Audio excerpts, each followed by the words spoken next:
Remember Charles Stewart? Yes. Yes. Let me tell you how we reflect in our community. I was on tour. My mother called me. I was in Europe. She said, son, on your way back home, get rid of all your sweatsuits. Do not come off that airplane with a sweatsuit. What you don't understand in our community is when a situation happens, that grapevine goes around the community real quick. Be careful, don't go here. Stay away from here. In our community, we are scared of the police and the police brutality that goes on. That's a shame that I'm on tour. At that time, I believe my mother was at least 50, 60 years old, to tell me to be careful coming home. Get rid of your sweatsuits. Just think of that. We can go into history of what actually happened, the way that they came off and said why this gentleman was being harassed, but y'all don't know the history of my community where the projects were being attacked. People who had records all of a sudden were being found. Our community was raped and disrespected, but nobody knows that story because it's his story. It's not my community's story. We need to stand together. Yesterday, I got down with the 99%, and listen to that 99. 99. We are all the same. Let's stop making these divisions on color.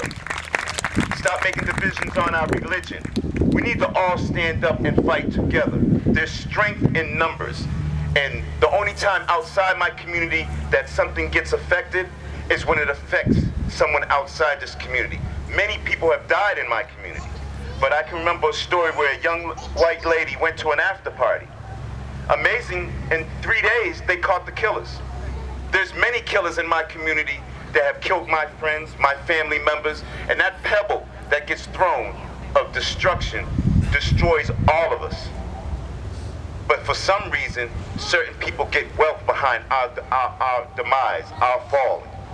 We need, once again, to learn history, not their history, find out the history of my community and understand what walk of life we're going through.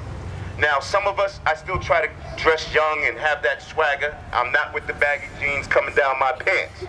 All right, that's the new generation. I ain't mad at you. But I was on the corner on my way to work. I was at least 16 years old. I'm older now. I have a sort of a record, but I was never a thug. I never was a drug dealer. I was never that. But the reason why I bring you this story was I was on my way to work, Warren Street. Roxbury YMCA was my first job. Now, around Devon Street and around those areas at that time was heavily drugs. Officer came up and told me, I think I'm a smart A because I knew my rights. I knew I wasn't guilty of anything. I was standing at the bus stop on my way home. There's many of stories like that. Get to the bottom line and research my politicians, the good cops that are out there, the people behind me that fight for our community. We got to get to the bottom, and it's about knowing and dotting all your I's and crossing all your T's. Stop being led astray, because if we don't stand together, we will all keep falling for everything. One.